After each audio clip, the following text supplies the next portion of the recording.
I'm going to go ahead and convene this meeting of the HAC Policy Subcommittee to engage in a work session on the tax abatement ordinance that the city of Charlottesville has, that they are looking for recommendations perhaps to renew or revise.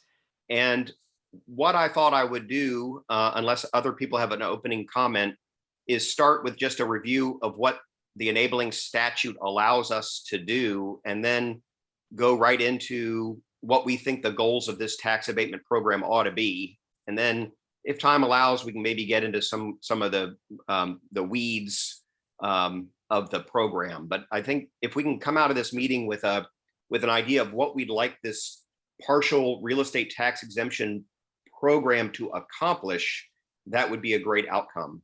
So if that sounds okay to you all, I will get started. Anybody have any introductory comments they would like to make before we kick it off? I don't have anything in particular, save that I did upload the meeting minutes from the regular hack back on May 19th, which sort of summarized our initial conversation. So it may be worth sort of breezing through those just to see what we thought we talked about. Phil, would you mind doing that if you've got them handy? Sure. So let's see, what's the simplest way to do this? Do you want me to see if I can share these minutes, or do people have these minutes? You all have these minutes in front of you? I do not. I'm just the co-chair. Let me see if I can share a screen here. Let me close these screens that have all the client information on them first, though. Give me a second. Just for form's sake, you know.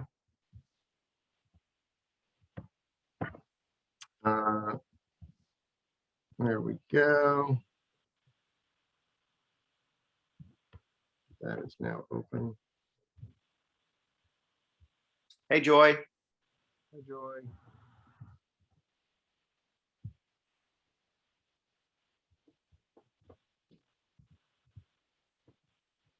All right, let me see if I can get this up.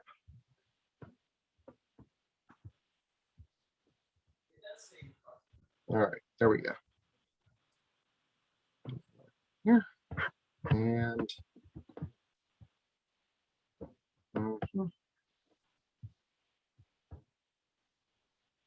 let's see what we can do here.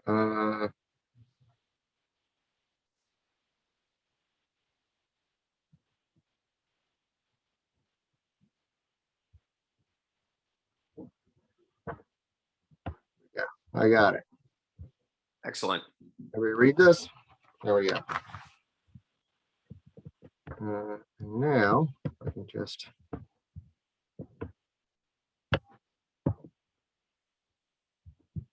everyone see this for some fashion. Yep. Okay. Looks good.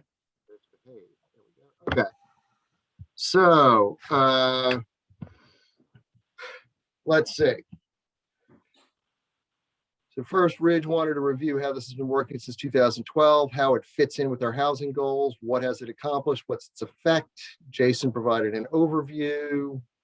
It's a partial tax exemption for 7 years following the January 1st after the abatement was applied for.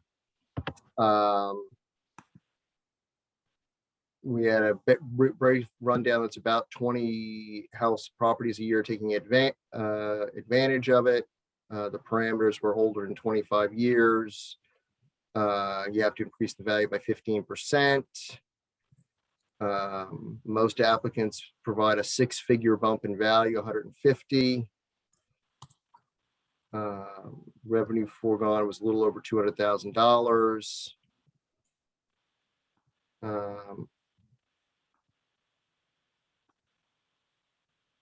Then we talked about some adjustments that we might want to think about, changing the occupancy numbers, changing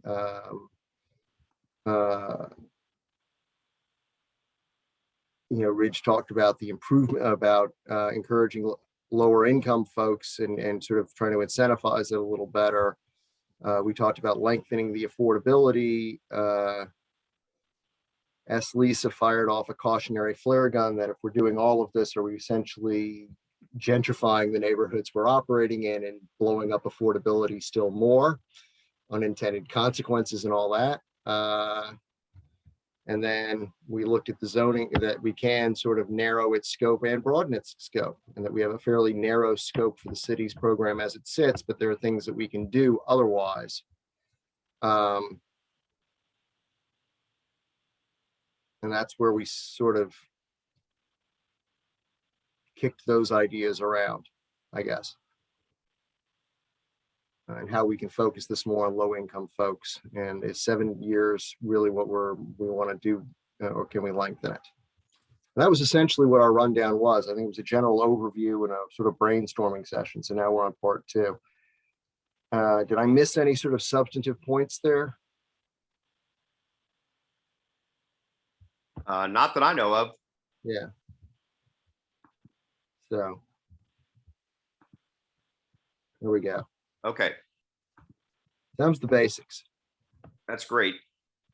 So with that as background, and thank you, Phil, for doing that, I'm going to share my screen and walk through a little bit of this, starting with the statute in just layman's terms, and hopefully this isn't too painful.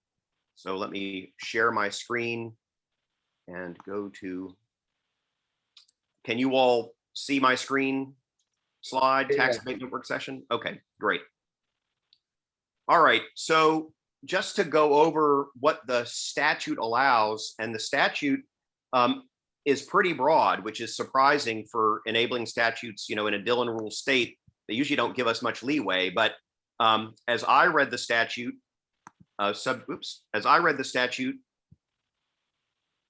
the governing body of any city may provide for the partial exemption from taxation of real estate on which any structure 15 years or older has undergone substantial rehabilitation, renovation, or replacement. So that's pretty broad. The amount of the tax exemption is an amount equal to the increase in assessed value, or an amount equal to a percentage of the increase in assessed value, or an amount up to 50% of the cost of the rehabilitation, renovation, or replacement. So if we're talking about creating an incentive, we have a couple of different choices from which to choose about how big an incentive we want to create with the program. So, keep that in mind. So we're talking about properties 15 years or older that are either replaced or renovated. The abatement exemption amount can be up to 50% of the cost of the rehab or replacement. And then the statute gives some permissive examples of what an ordinance could include, but of course we're not limited to this list. But in terms of providing maybe a little bit of grist for the mill, I just thought I would run through those very quickly. So the statute mentions that an ordinance adopted by the city could be focused on zones where an exemption would apply. So for example, if you were trying to encourage the renovation or replacement of older housing stock in a particular neighborhood, that's one way you could go. Or you could establish criteria for determining what real estate would qualify for the exemption. Or you could require that buildings be older than 15 years. Or you could establish a square footage requirement for any replacement structures that qualify for the exemption. Or you could apply the exemption specifically to multifamily residential units that have been replaced for multifamily use. Those are all items that are listed as a possible inclusion in an ordinance, but of course you're not limited to any of those. So, so that's the scope. It's a fairly broad statute that can incentivize the replacement or renovation of older housing stock in the community. So, Rich, can I clarify real quick on that list you gave? It's Yep. Or we can have multiple. Yes. Okay, it's not just, we have to select one, we can have multiple different requirements, right? Yep. And you know, and it's a permissive list, so you could pick some or all. You can mix and match. You could have multiple goals for the program, which would implicate different parts of those of the ordinance. So you know, we'll get into this in a second, but you could have an ordinance that says we're going to try to encourage renovation of older housing stock in a particular neighborhood, and we're going to try to incentivize the upgrading of older housing stock for low-income homeowners, or we want to incentivize the replacement of older housing stock for more affordable housing. And any of those, any combination of those are permissible under the statute. You don't have to have just one goal that you're trying to achieve, as far as I can understand it. And then one thing I didn't mention about the statute is the exemption is permitted up to 15 years. So to answer Sunshine's question from the minutes, while the Charlottesville ordinance limits that exemption to 7 years, it can go up to 15 years according to the statute. So those are the very broad parameters of what this incentive program can do. And so I'm going to walk through, first of all, just some ideas that were generated from the meeting that we had previously about the goal of the program. And this, I hope, will be really the meat of the meeting, is talking about what, given this broad authority, what would we want such a program to accomplish? And another thing to keep in mind is, do we want the program at all? So we'll get to the end, and Jason very helpfully mentioned in the previous meeting, and it was repeated in the minutes, that this program costs the city between $150,000 and $200,000 a year in foregone revenue. So we could certainly leave this meeting with an option saying, let's just let this thing expire and see if we can't ask city council to devote $150,000 or $200,000 into an affordable housing trust fund to be more targeted than just older buildings. So lots of different options that we could consider, including the no extension option, which I don't list explicitly, but is something to keep in mind. All right. So what should the goal of this program, what should be the goal of this program? What are we trying to incentivize? And I'll throw up a couple of ideas that were generated from the meeting last time, and then I'll shut up and open it up for discussion. So we could use the goal to incentivize affordable rentals. We could use it to engage in wealth creation for low-income homeowners who might be worried about renovating their homes because their assessed values will go up. But we could say, well, we can ameliorate that by this tax exemption program. We could, as was kind of done by the AHIP block by block program, we could select neighborhoods where we want to encourage the renovation or rehabilitation of older homes in defined neighborhoods. Oops. Those were just some of the ideas that kind of cropped up from the last meeting. That's not an exhaustive list. It's just the ones that I pulled from our May meeting.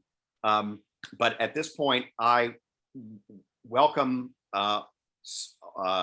conversation about what the goals of the program should be and what we should incentivize by allowing homeowners to forego paying increased values for changes they make to their property. So with that, I'm going to mute myself and open it up to you all.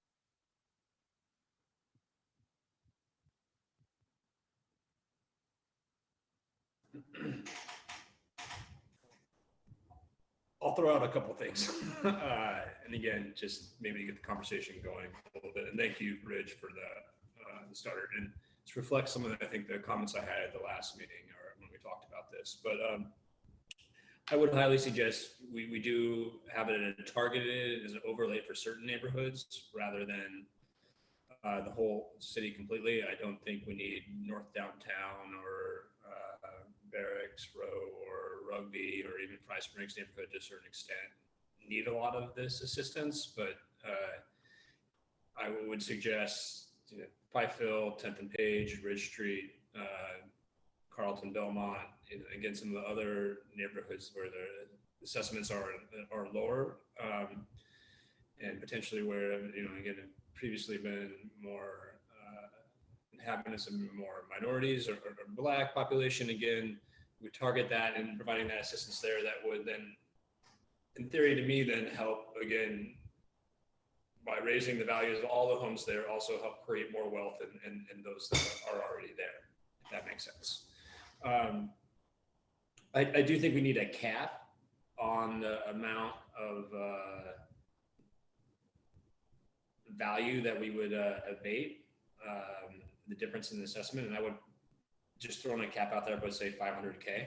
So nothing, again, above 500K would be available for abatement. I do think the 7-year period is also a good amount of time to run this. I'll stop there. So those are a couple ideas I would suggest. All right, let me, I can give a couple of thoughts of my own here. Sort of piggybacking a little bit.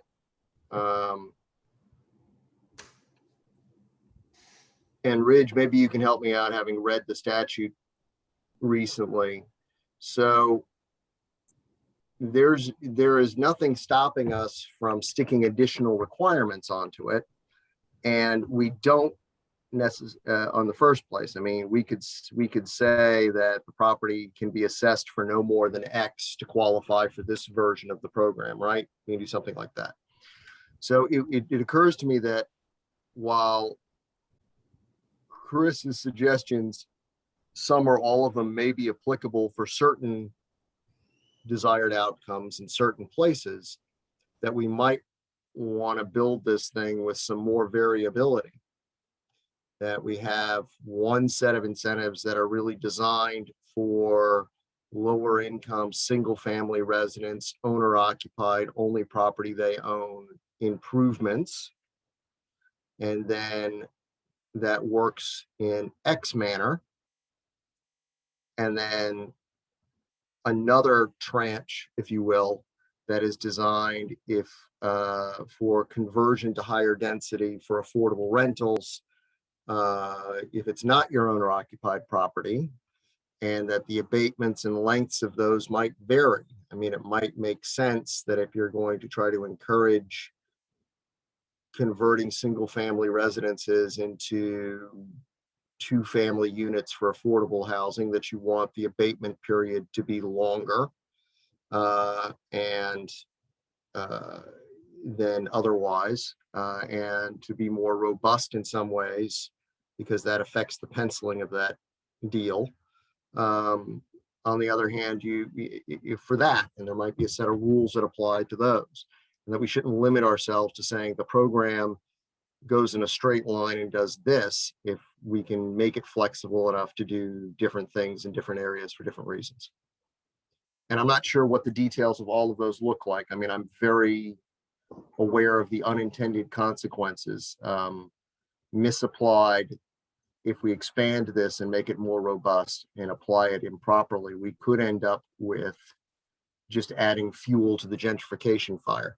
So maybe it's most advantageous if you've owned the property for 3, 4, 5, 10 years. And here's the special deal you get for improving that, as opposed to. So Phil, can I jump in? Like that. Yeah, absolutely. So and I apologize, I had to jump on late and I also missed last meeting. So you may have already gone over this. Is there anything in the statute that disallows tying the abatement to affordability period? In other words, can you deed restrict it or put in the rule that allows you, because I'll start with that question. Yep, it looks to me that the statute is wide open for what real estate would qualify for the tax exemption. All right, so I guess where I'm at as long as it's 15 years or older building. Gotcha. Yeah, so I guess where I'm at is that when you talk about the goals of the program, I'm kind of with both Chris and Phil on this, that it probably should be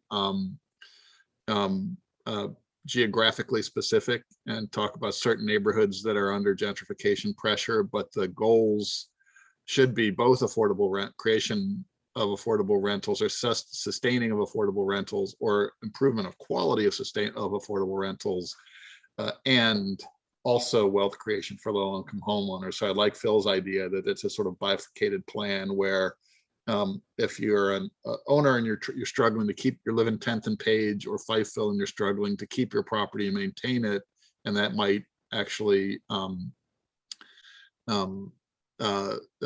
prod you or force you to sell, then you got this tool that helps keep it, that helps keep that housing stock in the hands of the people who live there.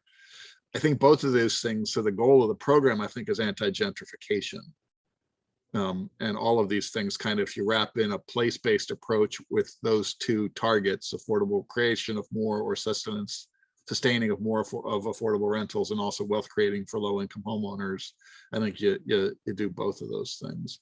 And I would say that the abatement period should somehow correspond to the length of time that the units stay affordable, whether it's simply 1-for-1. If it's a 7-year abatement period, the unit has to stay affordable, or it's providing a little bit more incentive, saying if you get a 7-year abatement, you have to keep it affordable for 5 years, or something like that, that provides real actual cash incentives for people to do this. Just a point on the statute, which I guess I should have reread. They don't impose an occupancy requirement. The statute doesn't impose an occupancy requirement, right? Yeah. Okay, good. I just want to make sure that. So to follow up on Dan's thinking, we could run this so that you could say for owner occupant, if you've owned the property for X period of time, which would be sort of anti-gentrification, right? That this is an established person already living there for, pick a number, 3 years, 5 years, whatever. And your assessment is no more than X. Here is the advantage to here is this very heavily advantaged thing for a tax abatement for all of your improvements.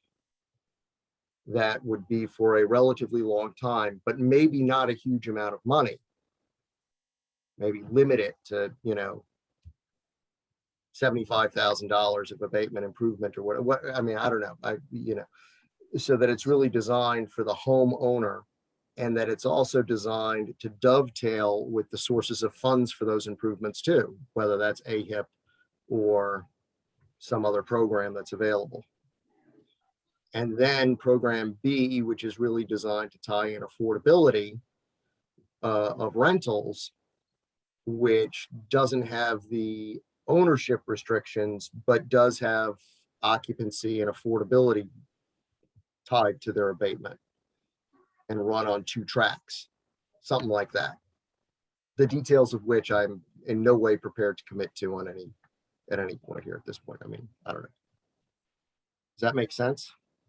So I'll hop in and say, I do think that 2 separate tracks, one that is for homeowners and one that is for affordable rentals, makes a lot of sense. My suggestion would be, instead of focusing on the assessed value of the home, perhaps we could look at the income of the owner, so that it is focused on low income homeowners as opposed to just potentially high income homeowners who happen to be in a low assessed value home. So you don't have to tie it to the value of the property. You could, I think, given the broad statement of the statute, focus it on the income of the homeowner as just an option to think about. And we already have data collection and programs to address that are based on income that the Commissioner of the Revenue runs, right? Correct. So this could be an extension of the program where we have, property tax abatements for low income residents, and this would be for low income homeowners to encourage or allow for improvements to their home without causing their property taxes to go up and then forcing them out of their home. So in that scenario, if an AHIP came in and assisted a low income homeowner with home improvements, those home improvements would result in an increase in property taxes. And so that low-income homeowner has now built more wealth in their home without having to pay higher property taxes as just one option for that home, owner-occupied homeowner track of this program. And As it, and it would not necessarily have to be a nonprofit coming in and helping them No. fix it. Because No. you mentioned AHIP specifically. No, It it could wouldn't. be anyone. Yeah. So that homeowner could just hire a private contractor to come in and do work. The idea is that we don't want them, by doing that work, to then be priced out of their home because their property tax went up because of the improvements they made. However the improvements are made. I mean, I guess there's going to be a higher skew towards people getting significant improvements done through a nonprofit, because if you are low income in a house that's got a lot of deferred maintenance that needs updating, that is assessed relatively low, then the conclusion for that is you may not have access to the capital you need otherwise, right? Right. But the ordinance doesn't have to get into that detail. However you come by the money for your improvements, if you're a low income homeowner improving, or we could say just improving, or we could say replacing your home, that increased value that has been achieved by that improvement or replacement would not cause your property taxes to go up for some period of time. And that period of time could be as much as 15 years if you remain in your home. So, I'm thinking about, an inherited home that gets a nice upgrade, an older home that gets a nice upgrade, and somebody wants to hang on to it until, their kids can get it. I would say, go to the statutory maximum as long as they're still living in the home, so that they can create wealth for themselves and their children. I don't think that it should be limited just to renovation. I think being able to replace a home on certain land should also be a viability. Yep. And Yeah, I If we're think the talking about language is- being able to create wealth. I agree. Yeah, I think I mean, any investment in improvements is basically what we're talking about. So the And we investment in can- improvements can be to replace the improved part of your land, or to enhance the improvements on your land. I mean, And we I can do integrate this. agree that, and I do agree that if we're talking about including affordable rentals in there, that there should be a period where we're guaranteed that that home remains, or that rental remains affordable for whatever length of time that they receive that abatement. Agreed. Because I know that we have seen some say that it's going to remain for a certain amount of time, but nobody's held accountable for that. When it So does that's not. Lisa, you're talking about a 1-to-1. So if you get a 7-year abatement, you have to Got keep it affordable for 7, 15-year abatement, portable for 15. In year 10, if the tenant is no longer of 80% or below of AMI or 60 or whatever it's set at, then you revert back to normal taxes. Is that what you're suggesting? Absolutely, that's the incentive. Yes. Yeah, I think that seems too clean to me, but it makes sense. I mean, it seems like we as HAC could make it more complicated, but that makes a lot of sense to me. And there is provision in the statute to ask homeowners to recertify, periodically. So that, if it's affordable rentals, you could say, if you want year by year, if you want the tax abatement, you got to show that you're renting your home or your accessory dwelling unit or whatever it is that got improved, that you are renting it at an affordable rate in order to qualify for the next year's tax abatement. So that way it's a constantly accountable system where each year you say, yep, it's still affordable. The minute it isn't, you lose your tax exemption. We already have something of the infrastructure to deal with that in place at the Commissioner of the Revenue, who's collecting tax returns every year for recertifying people on that abatement anyway. So there's already the skeleton of a system in place for that. And yeah, I agree with Dan's point as well about any sort of improvement. And someone mentioned accessory dwelling units. Absolutely. This is a great aging in place manner too for your two-story larger house, and if you've got 75-year-old knees, maybe you're building a one-level cottage in the backyard to stay in and renting the big one out. But I think, yeah, I mean, again, a clear distinction between owner occupancy and rentals, but nonetheless, there are a lot of ways we can tie things together, but yes, Dan, kiss it, keep it simple. And just on the keeping it simple, just sticking with this homeowner wealth creation idea for low-income homeowners, does that change, Chris, your thinking about whether it should be limited to certain neighborhoods? And I'm just thinking about a low-income homeowner in an older home that happens to be in a neighborhood that isn't one of the ones that you delineated. Do we care if they engage in wealth creation outside of defined neighborhoods? Thanks, Rich. Maybe you know more, some of you know more about this, but I mean, the dynamic of kind of, obviously a neighborhood is fluid and impacted by a lot of other housing stuff that's happening around it, right? So if the housing prices all around it are going up, in theory, that house should also be experiencing its assessed value go up too. At the same time, I think for quality of life perspectives, and I think about it a little more, quality of life for reasons and everything, we should try to keep the person in their home and keep it affordable. It's a piece of the affordable housing stock we should probably not ignore and try to make viable. So that, yeah, I mean, not necessarily having targeted areas. I like where I think we moved away from kind of my initial ideas, which I'm perfectly fine with caps and just having the kind of qualification standards for a homeowner be like 80% AMI or something like that.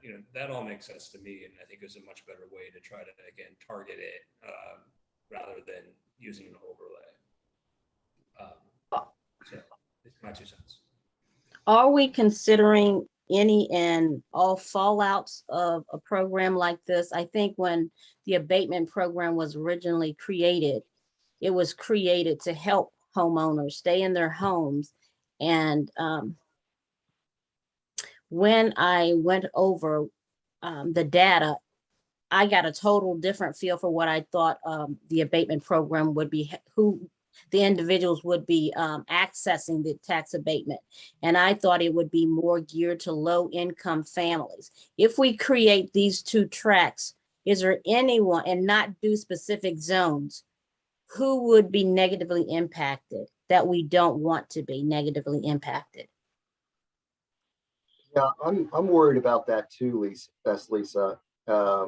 Which is, I think, one of the suggestions, and I don't know if this would work, but one of my concerns about this would be sort of the straight up gentrification where there's a wreck of a house somewhere that someone buys, throws $150,000, $200,000 into it, moves into it, and effectively gentrifies, rather than having preserved the prior homeowner. I mean, we don't know what the circumstances were there, which is why if we're going to have a couple of tracks, I want, avoiding that might say, well, there was a prior residency requirement. This is the house you got to own, and the abatement goes away when you sell it.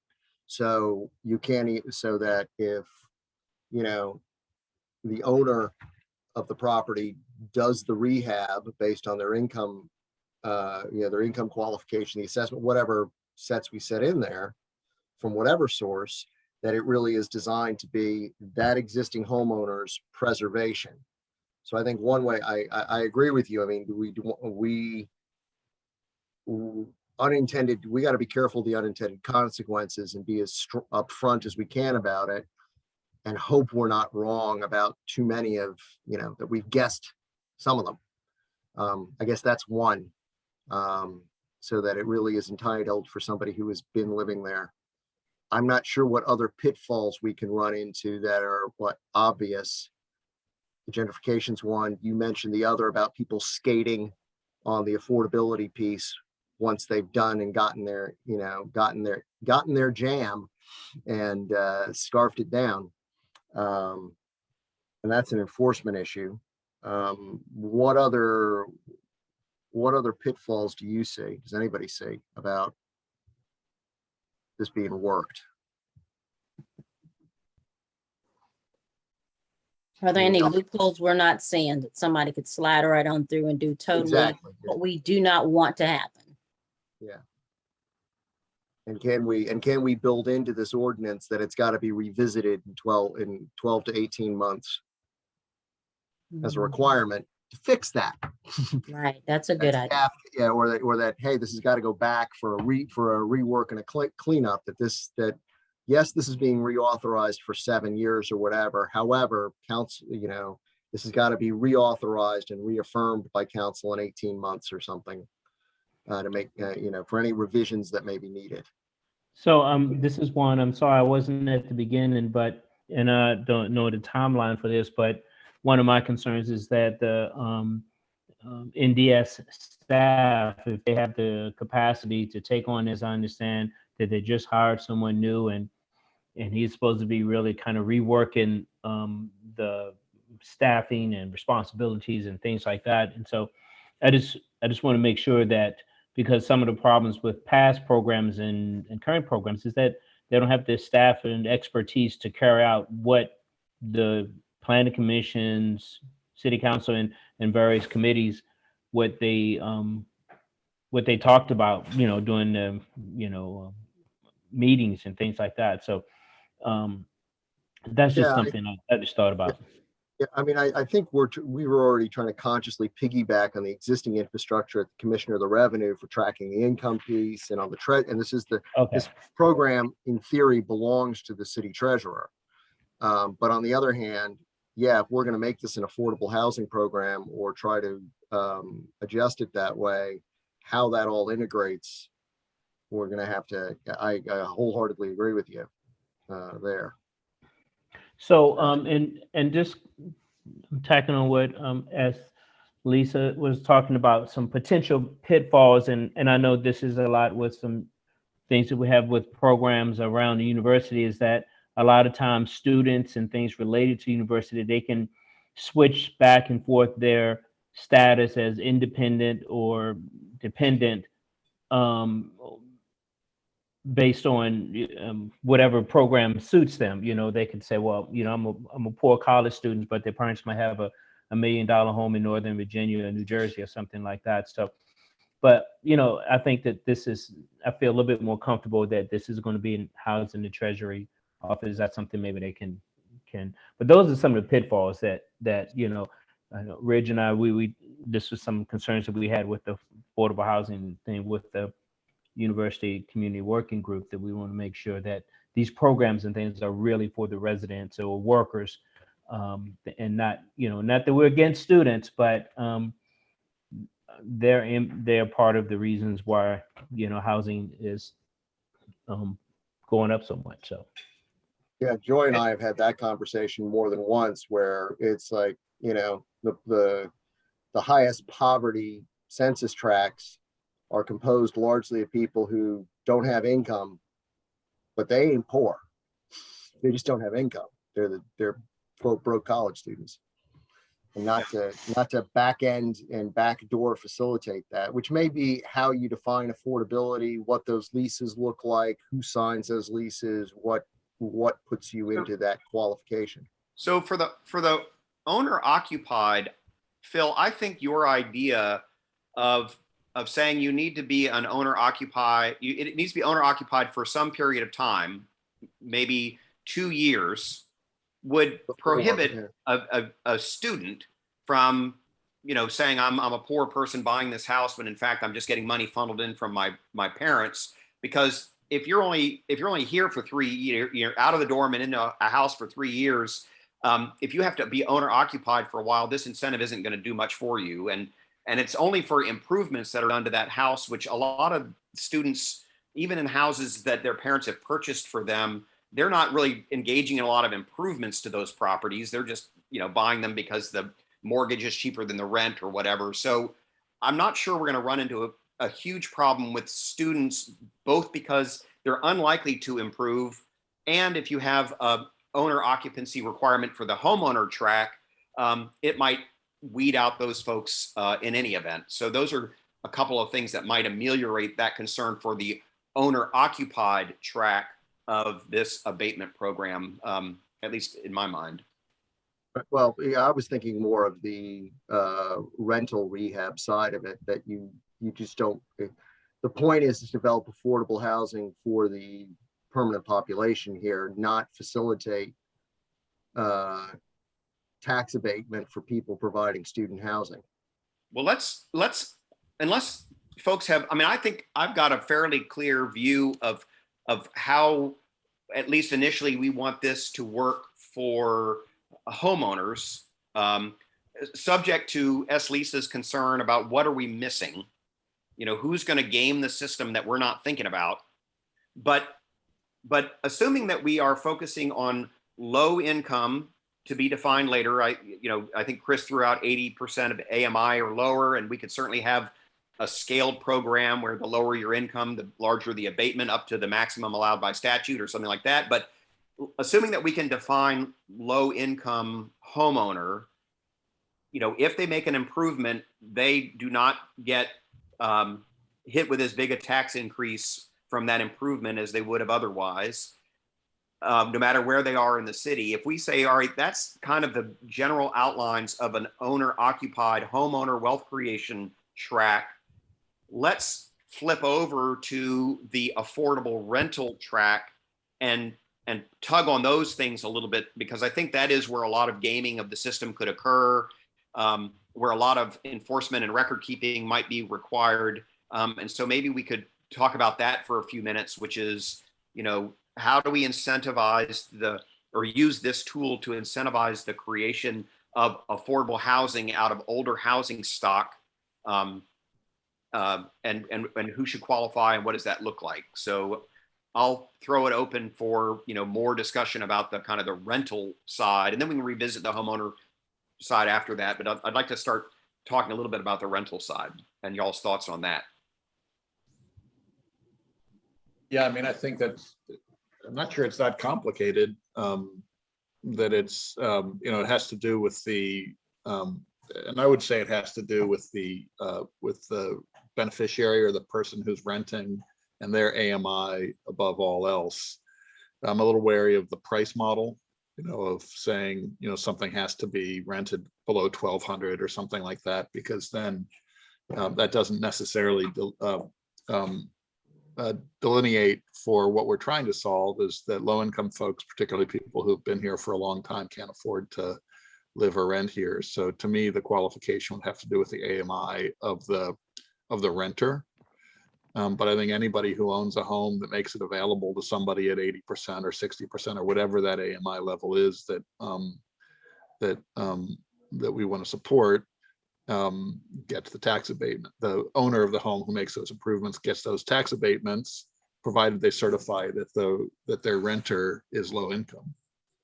Now, but isn't there some kind of price component to that? Like if I rent to a low income homeowner, but charge them $1,600 a month and they're paying 80% of their income toward rent, I'm renting to a low income homeowner, but I'm not really helping them out on the affordability side. Can't be more than 30% of their income. Okay. So it would be tying the 30% HUD guideline to the AMI of the tenant. Yes. And so it would be very specific to each tenant. So if I rented to a 60% AMI family, I could charge no more than 30% of their income on rent. And so you'd have two pieces of documentation you'd have to have: is show us your lease, and tenant, show us your income qualification, which we already have a provision for getting that information. So that shouldn't be an additional burden in terms of creating an infrastructure. But those two things married together would then qualify a landlord to get an abatement for any improvements they made in that property. Yes. Is that okay? Yeah, Thoughts on this that? is- And making it affordable for as long as that tenant remains in there, or they continue to offer it as an affordable unit. If someone else moves in there after they've previously had a tenant in there and they receive that incentive, then that goes away. Yep. Correct. So that could be a recertification. Just resubmit your lease, resubmit the income qualifications of the tenant, pay your $50 fee, which I think is what is in our current ordinance, and get recertified. Why Let would me we ask make people this. pay a fee? Why do people have to pay a fee for that? Well, Is that I'm a just, part of administrative cost? yeah, I mean, I'm just looking at, our current ordinance does have a fee. We don't have to have a fee, but Yeah, why would creating any disincentive for people, we want people to do this? That $50 administrative- isn't gonna break anybody, I don't think, but if the Anyway. city has that in there, I would find out why they have it in there. Is it tied to an administrative cost in some kind of way? I wouldn't just automatically dismiss it. Well, I I'm would sure wanna it's tied, find out why they have it. I'm sure it's tied to administrative cost. But I'm as sure part it's of the housing administrative fund, cost. I'm sure it's arbitrary. The numbers are. part of the housing fund, is the anticipated $10 million annually that the housing strategy calls for is $1 million for additional Right. administrative assistance to run the housing program. Is And this that's gonna where that, fall under that? that's where that should fall under, or it should, some of that money goes to administrative support in the tax assessor's office, that's fine too. But if we're carving out $1 million, 10% of the funding that's going towards affordable housing, we better be able to administer something like this out of those funds. That's what that. I would want administrative to money make is for. sure before we get an absolute no. That would Yeah. be my take on it. I don't think it hurts to ask the question. Yeah, I don't- think we do more harm when we assume. I don't disagree, Lisa. But there hasn't been money appropriated for administration of an affordable housing program. We're anticipating that it will be. And so this seems to me to be, if that is an administrative cost, that administrative cost should be borne by the money that's not going into creating affordable housing, rather than the people who are actually creating affordable housing. Chris, do you have something on this? Yeah, sorry. Well, a little associated with that, I would hesitate about putting some kind of rent cap on it. Again, if in theory, to me, is either the person, if you have the requirement that it has to be 30% income, they have, people will make their minds if they want to live there or not. In addition, they could go get a rental voucher to help make up the difference. So I would. It is not that easy to go just pick up a rental voucher. So well, let's talk for real. But There is a long waiting list to get vouchers and things. I agree, but there's also, we have not a lot of affordable housing and there's units. And I think the science is pretty clear on if you have rent control, which we're talking about, you don't get units, right? Because people will not make the investment. I think we need to be careful also kind of this, we're trying to leverage external capital basically to improve our housing stock and create more wealth, right? And we're keeping more. And so we have to be careful about, okay, would somebody want to make this investment, with all these restrictions we're putting on them? And I do wonder is like, okay, I think we want more density. It'd be ideal to turn, let's say, a very small 1-bedroom home, let's say, or 2-bedroom home into a 4 or 5 bedroom or a 4-plex or a 5-plex on a larger lot, let's say, right? We know those are out there in some of these neighborhoods. At the same time, though, that changes in assessment. I'll just say, again, how do we control for this when I think concerns for gentrification? Then we have an assessment that goes from, $150,000 to $1 million potentially, right? For having a 5-bedroom or 5-plex or a quadruplex or something like that. So, which improves everybody else's value of their homes nearby, right? But it definitely is, then you're definitely subsidizing probably someone who's got a certain amount of money, but then again, made the investment to provide some more affordable housing stock. So, and I would be careful about, are we sure, going back to, sorry, real quick, the owner occupied stuff, do we know where that money will come from to make those improvements? Because there is not at the moment, hopefully it will come through the affordable housing plan, but AHIP doesn't have a large budget to do rehab in the city. So where would this money come from, especially if we're limiting it to 80% AMI folks. I To do think we, these, yeah, I think we kind of sort of addressed that. Lisa and I both kicked that back and forth a little earlier. And the idea is we don't want to restrict it to just third, some third party nonprofit. Evaluating the improvements is both on a budget and cost side from the contractor's point of view. And with AHIP, a lot of that's rebated out, and there's quote market value, and then there's the actual cost that it was cost because it's a nonprofit with volunteers on the one hand, and then it's the city assessors on the other. But I think we may be searching for a problem that's not there. That might be something that falls into the let's see what's happening 18 months in to tweak it.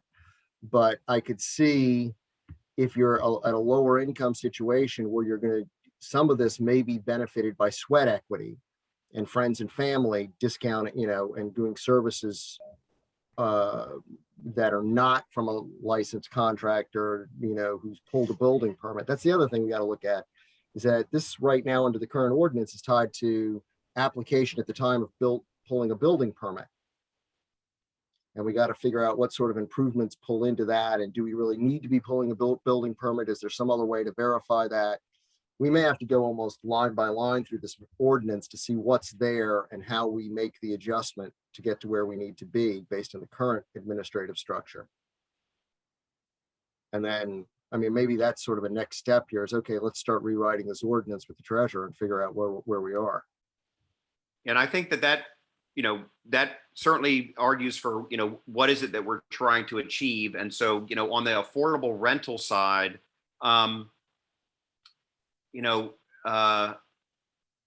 this is an incentive program, so people aren't required to do what we're suggesting, but they are rewarded if they do.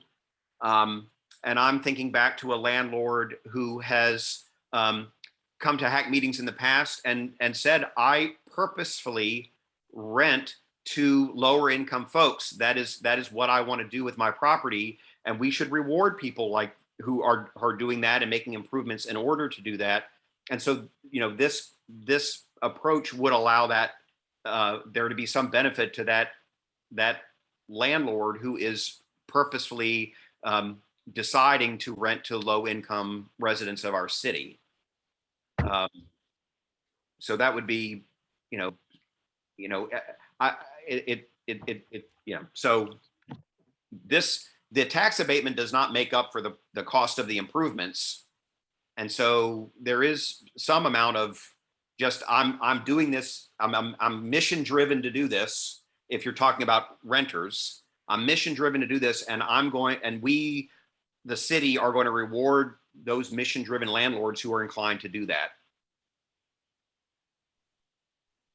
That would be the implication of what Dan's suggestion is, I think.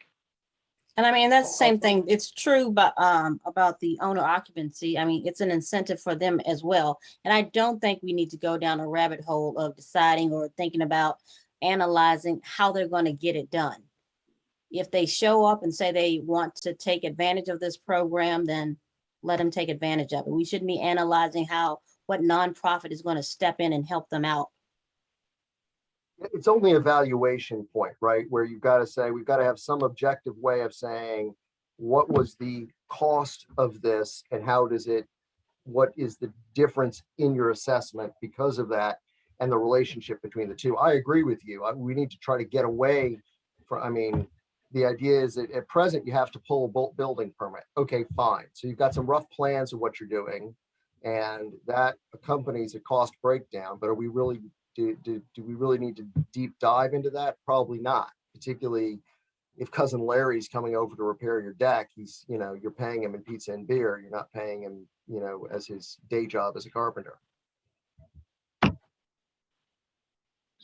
So can we tug on Dan's idea for a second? Chris has articulated a couple of concerns, but as we starting to sketch this out on paper, what is the collective view about whether or not the landlord who qualifies for this incentive exemption, that the qualification be that they are renting to a low income person and charging no more than 30% of that person's income or that household's income in rent as the two pieces of qualifying documentation in order to get the tax abatement.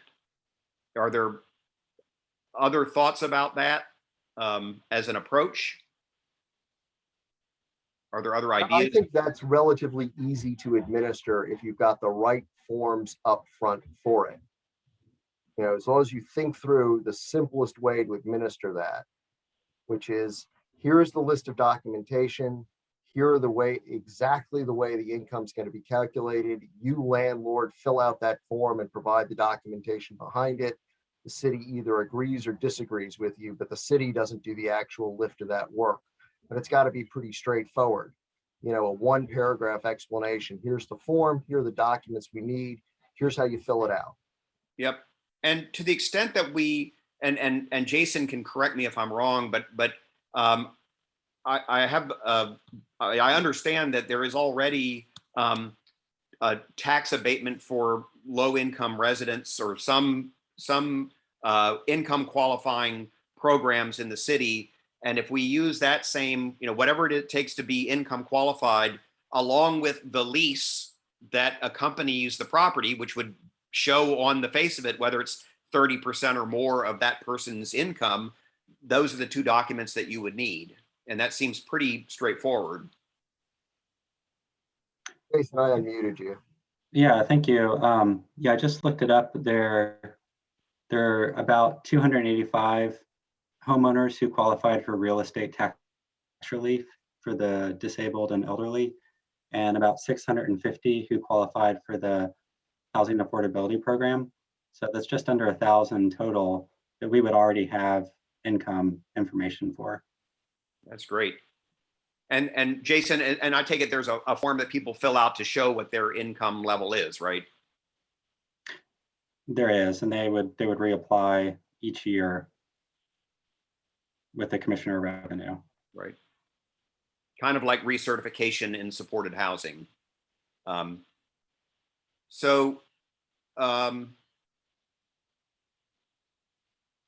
Any other thoughts on how, you know, this isn't, you know, we haven't talked about how much the exemption should be because there is a range that is allowable by statute, but it seems like we've settled, or at least initially settled on an idea that there needs to be a recertification process in order to maintain accountability, but it needs to be simple.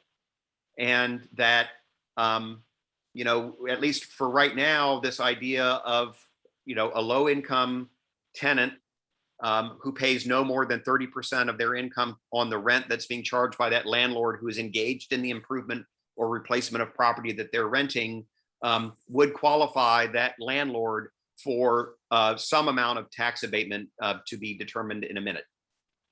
But does that sound right so far? Yes. Mention with also mentioning the time period of affordability. Right. And I'm thinking, as Lisa, that if you have to recertify each year that you are renting to a low income resident and charging them no more than 30% of their income on rent, then your period of affordability is as long as you're doing that. But that needs to be stated. Right. You can't assume that people are going to know that. That needs to be stated. That's what I'm saying. Yeah, that needs to be one of the criterias in there that And they So know. what you're saying, Ridge, is it goes all 15 years at the full, you know, it's the maximum we're allowed to do, I think, under the statute, right? It's 15 years. Correct. All right. So then it's up to 15 years as long as you're willing to keep showing up. I wonder if there's some enforcement mechanism that if you catch somebody, you can retroactively smack them. Well, we can delve into that level of detail, the smacking, after we've kind of gotten the outlines of what we're trying to achieve. Right. So Sorry, the last, putting it out there. yeah, that's good. We got to get the smacking out. Carrots and sticks. The last, and it hasn't been raised, and so it may be just a moot point. But just to make sure, is there, going back to Chris's original idea of an overlay, Are there other reasons that we would want to create an incentive that is not related to low-income resident homeowners building wealth or low-income tenants affording housing? Is there some other benefit that we think the city could achieve by foregoing this revenue by doing overlays in districts where there are older homes? And I think I know the answer already, but I just wanted to make sure that I raised it before we moved on to the next thing.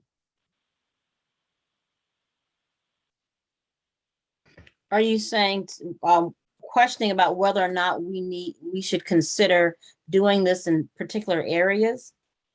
Well, I'm raising, and I do think I already know the answer, and so I'm maybe just opening up a can of worms, but I think as partially envisioned, this statute was designed to promote programs like the one that we used to have in the city, that was the block by block program, where there are neighborhoods that have older housing stock and there is an incentive program to improve or replace that older housing stock regardless of the income or value of the home in that neighborhood. And I just wanted to make sure that that wasn't something we were interested in doing before we leave the topic of what is the goal of the program.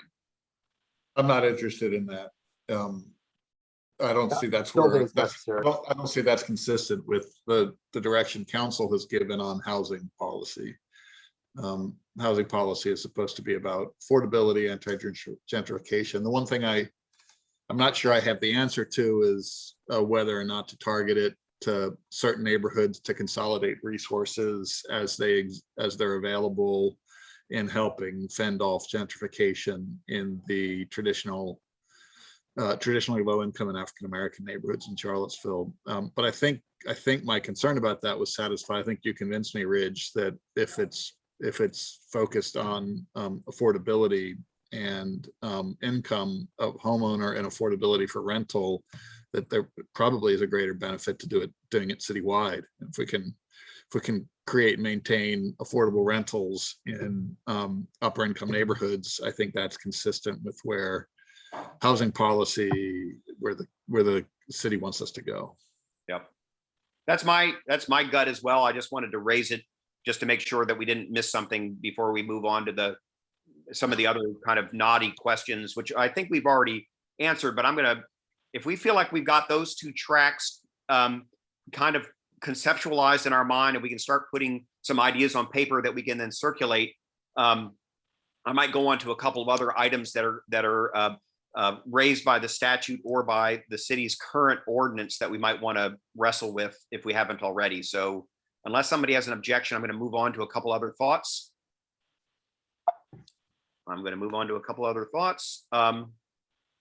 So I think we've already answered this.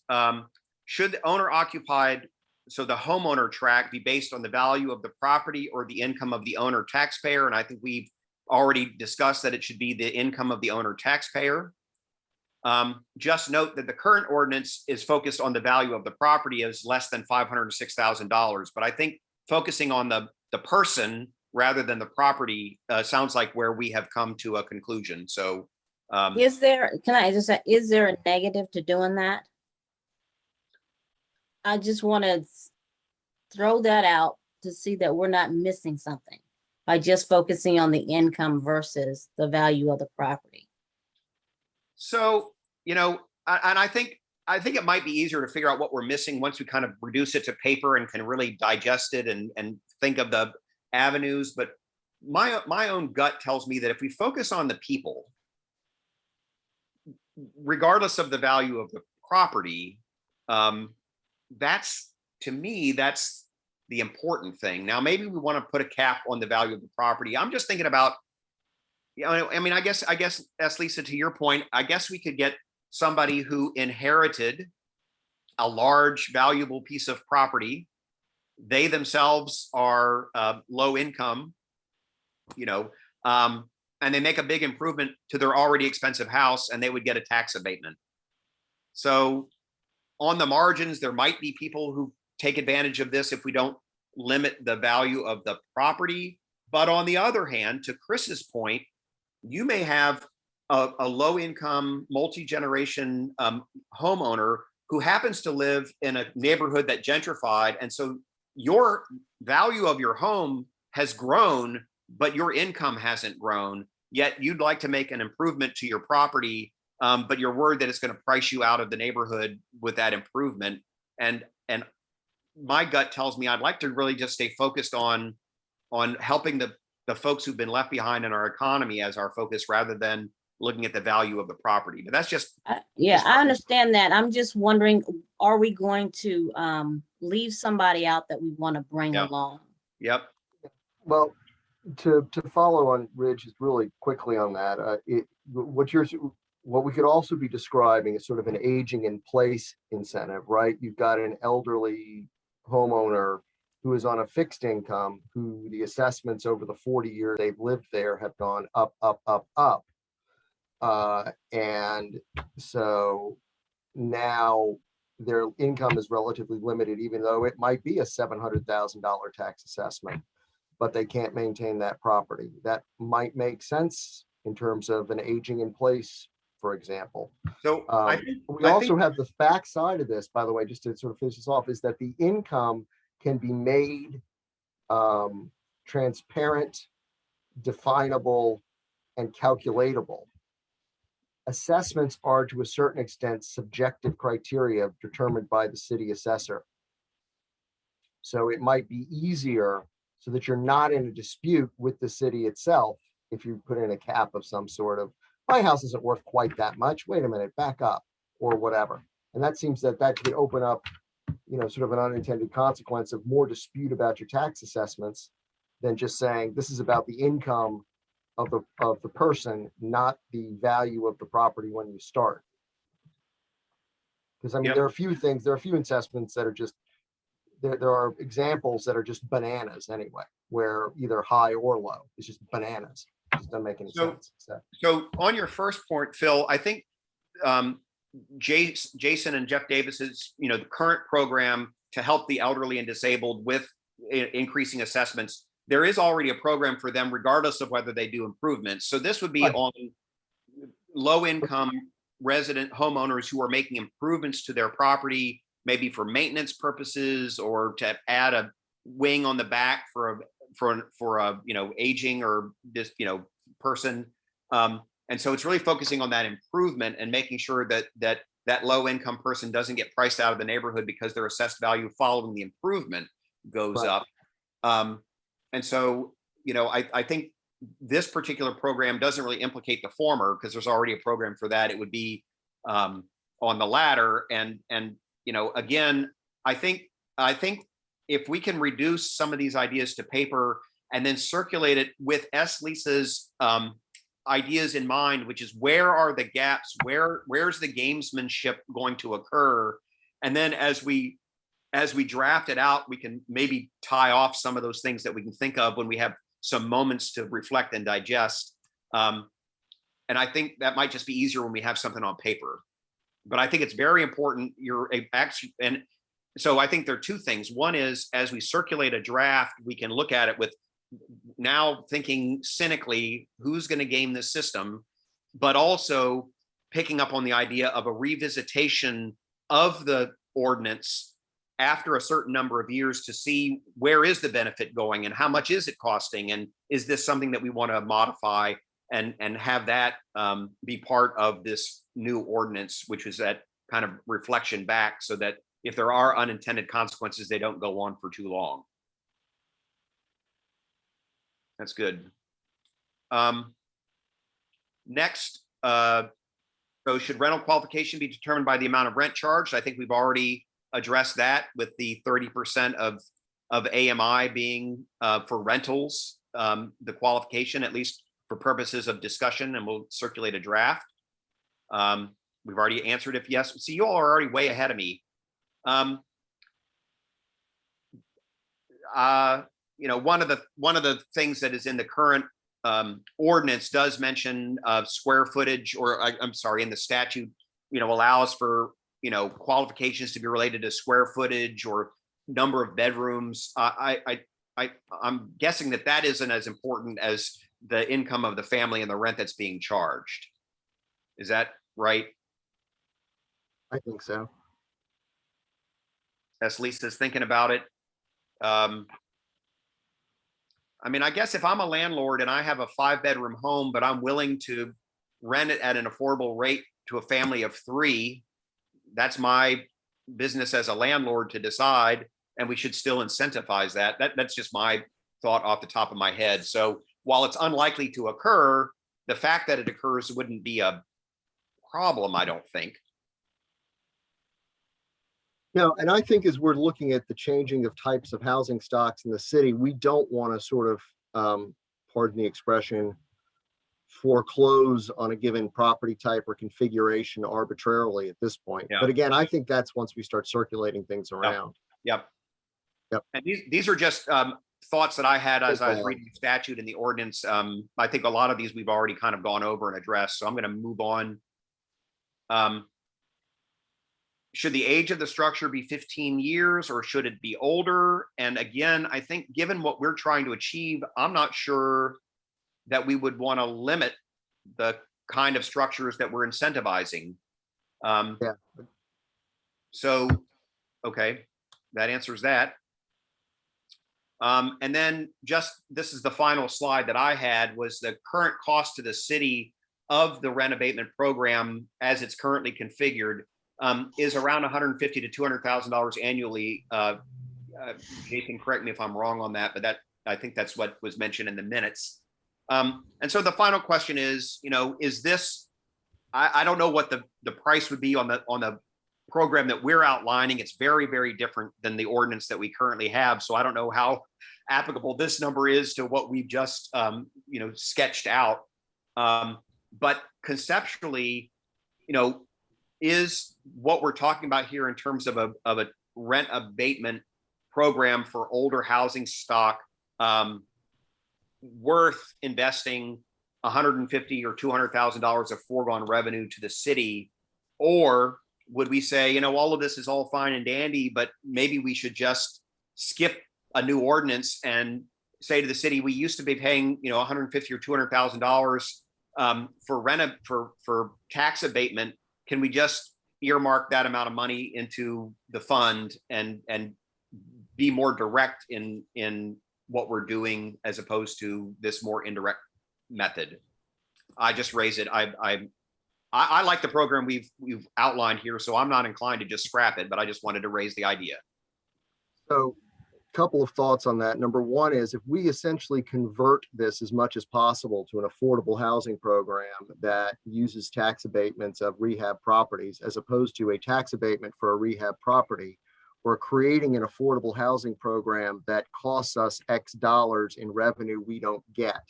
But it's highly leveraged because the actual development of that unit, repair of that unit, growth of that unit, and those proliferation of those units ain't coming from city coffers. It's not coming from the Yep. CAF necessarily, except for incidental things around the edges with perhaps AHIP or somebody. So to me, this is a highly, highly leveraged use of revenue, even to sort of, if we can stretch the affordability. Particularly when we're talking about an annual commitment of 10 million bucks. Well, I would like, what if the quote cost goes up, but we're generating, units that are long range units that we really don't have to spend money on.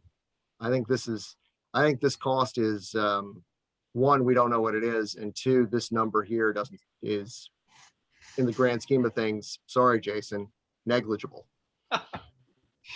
Yeah, I mean, federal housing policy relies on some payments that come out of the budget and some come from Treasury. And this is essentially that. It's like a tax, it's like the LIHTC program or New Markets tax credits or something like that. So I think we want to take a both and approach. I think we want to really kind of have all the tools in our tool belt, see what works, and then reassess. Yep. I agree with that. Chris, did you have a thought? I see you unmuted. Yeah, I would say I agree with, let's have all our tools in our tool belt, we need as many as possible. This is highly leveraging a lot of money. So, and that was just one of my design considerations. I just want to make sure we can leverage as much as possible with this. I would also think this might go down just because we have a lot of, I think, properties in the mix at the moment that we're had some big abatement, if I remember Wax. correctly, that will cycle out, and or I guess, and Jason, correct me if I'm wrong, even if we change the ordinance, they're grandfathered in, right? But well, we'd have to see a lot more, I think, a lot of investments. It would be great. It would be a great problem to have as far as I'm concerned. Yeah. So yes, let's do it. Or keep it. That was all I had. So I'm going to stop my share. Oh, now I can see all of you. Sorry about that. Any thoughts? Phil, can you look in the public chat room and see if anybody there has raised their hand, wants to talk? Because we are obviously, I forgot to mention, as Dan always does at the beginning of these meetings, that we are open to comments as we go from the public. And I'm sorry that I didn't say that at the beginning, but now would be a good time to open it up to other folks to get comments or suggestions. But I do not see Before we any go on. raised hands. Oop. Can I make a comment? Absolutely. Lisa and Dan had brought up questions on the fee for the program, and now that Jason's on the call, maybe he can address that now. Sure, I can tell you what I know about it. Like you mentioned, the fee is not too high, but I think it is to cover some of the administrative costs as far as processing the application. They would have to do another site visit to do an initial appraisal. So there's some, staff time cost associated with that in the assessor's office, but I don't think there are any like hard costs that it covers. They're not having to file anything or get another deed or anything like that. So it's just more to cover the staff time associated with the application.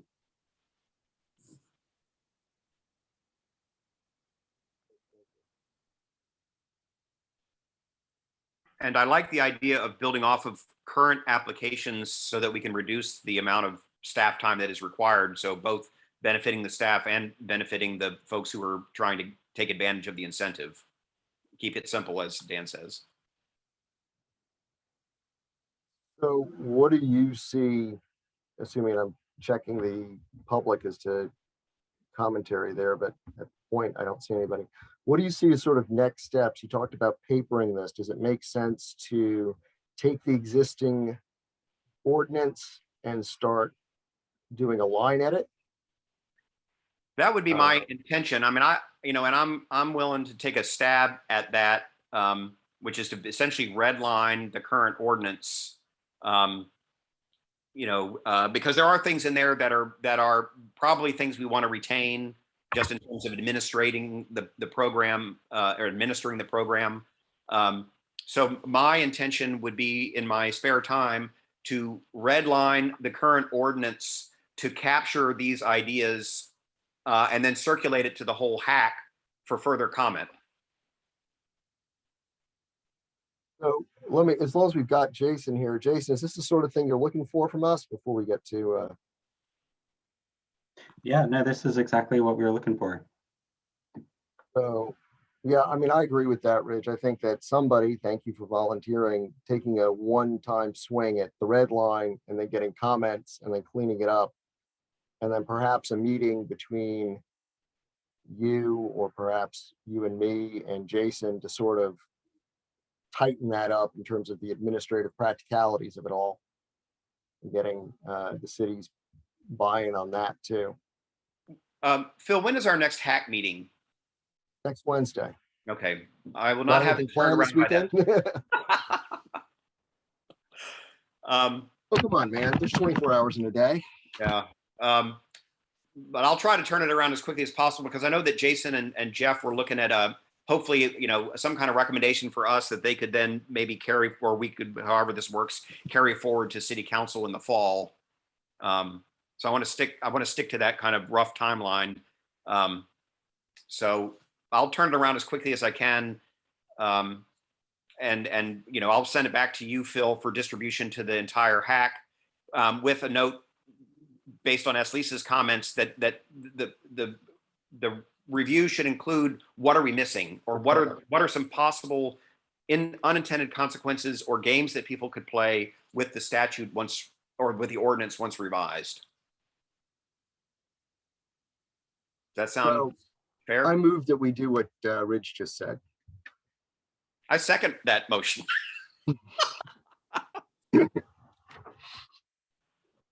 All those in favor of doing what I say? Oh, that's so rare. It's shocking. All right. And one more screen of the public to make sure there aren't any comments from there. Sir, I am screening. I see nothing. Let me make sure. Yep. We're good. Well, thank you all for your input. This has been very productive as far as I'm concerned, and I appreciate all the perspectives, and I will get something turned around that I hope reflects what we've discussed as quickly as I can. Thank you, sir. Thanks, everybody. So Do I have to move to adjourn? yes, but keep in mind that we've got a mini conversation between Juan Diego and Joy and I I think if John Sales is here too, that's going to sort of follow. So we're adjourning the meeting and then we're going to chat to see if we have to actually have a full-fledged work session here. Okay. So I'm adjourning the policy subcommittee. I move to adjourn. Second. Second, All those in favor? I, Aye. Okay. And then Phil, I'm leaving, but you're staying on. Is that right? that's correct, although we'll see how long we're actually here, but yes, Okay. indeed. All right. Y'all take care. Bye-bye. All right. John, I have activated you. Oh, there you are. Thank you. How's everyone Right. going? Going all right. So I'm calling together this ad hoc work session. And one of the first orders of business is, do we really need to have it? For the public and others who are watching at the moment. Deputy City Manager Sam Sanders at the last HAC meeting wanted to get something resembling a tool to track the implementation circulated of the affordable housing plan. So he provided a sort of a basic spreadsheet that is going to grow and evolve and become stickier, I'm sure. But wanted to sort of get some feedback from Joy and from Juan and from John. And I think we've sort of provided that. The question is do we need to sort of discuss this at any greater length? Are we pretty comfortable with this as a basic place to start with? Do we want to look at particulars? I mean, it's not, obviously it has nothing, it is not the actual implementation plan. It's how are we keeping track of it? Would it make sense for me to actually pop this thing up on the screen so we can talk about it? Does that make sense? Yeah, and I will say I went over it and I looked at it a couple of times. I talked to Joy about it yesterday. And honestly, I mean, it seems like it tracks a lot of things and it's missing a lot of pieces, but I think it's a lot that the council has to put together, like overall goals for each category. Like, what are we looking for each one and identifying that, like, if we're tracking it. So under public housing redevelopment, of course, that's the one I'm most invested in. It's like actually tracking what are the overall goals that the council's looking for in public housing redevelopment. So I know we talked about keeping all public housing units, but in addition to that, what else? And at what levels and years? And so I don't know if that's meant for this document or if that's something else. Yeah, I mean, my sense of this is it's a starting point, and you know that old saying that that the first casualty of battle is the plan. That this is a good jumping off point, and that there are categories on this spreadsheet, which I really should get back to trying to screen save. I got distracted by your. What am I doing here?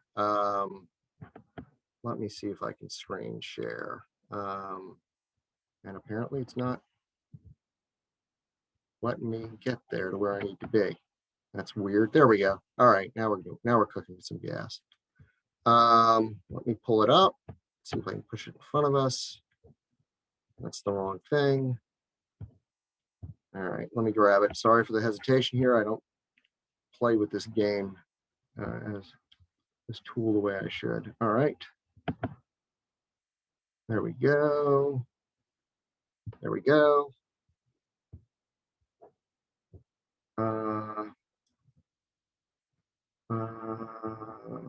Okay.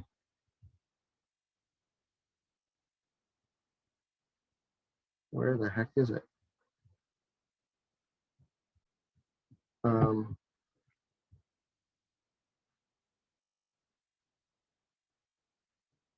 Why am I not finding this? All right, give me just a second. I am losing my mind here, folks. Let's put this up. How's that? That up.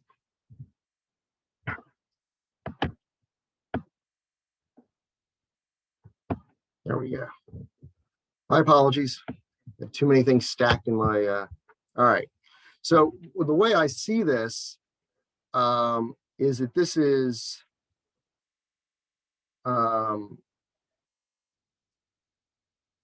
that there are going to be hyperlinked boxes on most of these things that go into great detail of policies. You know, task adjustments, for example, I think is going to be pretty hot, where you sort of get into the beginnings of it, and then you're essentially linking to the policy implementation for each one of them and figuring out how to go. I mean, I think that this is going to be a sort of base document that's going to grow like you know, it's going to have tendrils going out of it. I could be wrong about that, but that's my sense of it, you know, that each one of these could have enormous detail as to what we're doing on each one as it grows and changes. And if we get really ambitious, we can try to integrate it with the IAT. So this is Juan Wade, and I think that the shell that you had before, it was fine. I think I gave you and Sam some minor comments, but I think it's a good starting point, and as long as we can make it dynamic to change as we maybe find out we need to measure this or that, I think it's fine. My apologies. DCM Sanders contacted me late yesterday to say that he had been overbooked with it and had planned to be here, but he got jammed up. Yeah. Imagine that. And, yeah, and I have to leave in a few minutes. I really didn't realize it was going to be a meeting, but I have a few minutes, so. That's all right. So, I'll tell you, I just wanted, I wanted to at least have a chat about this in the public eye about what our thoughts were. And if there isn't a major adjustment to this, what I would suggest is that if you have any sort of further comments, to just shoot an email to Sam Sanders and myself, and then he'll do whatever cleanup we need to do. And then we'll come back to the hack and say, all right, now that we've got this tool, what do we do about stepping forward and filling in the boxes on it? That sounds good to me. Okay. Any further thoughts?